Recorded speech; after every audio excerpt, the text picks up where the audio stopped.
Moses stretched out his hand over the sea, and the Lord swept back the sea by a strong east wind all night and turned the sea into dry land. So the east wind would have come from the Saudi Arabia side, coming into a kind of a headwind to them, because the east is where the dry, arid wind is.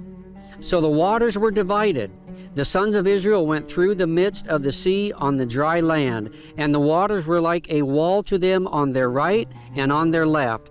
Then the Egyptians took up the pursuit, and all Pharaoh's horses, his chariots, and his horsemen went in after them, in after the Israelites, into the midst, once again, midst of the sea.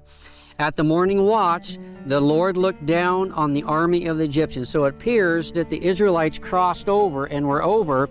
God removed the barrier, the pillar, and the Egyptians then, God drove them in, supernaturally caused them to come in His sovereignty to display His glory. And so then the Egyptians went into the midst.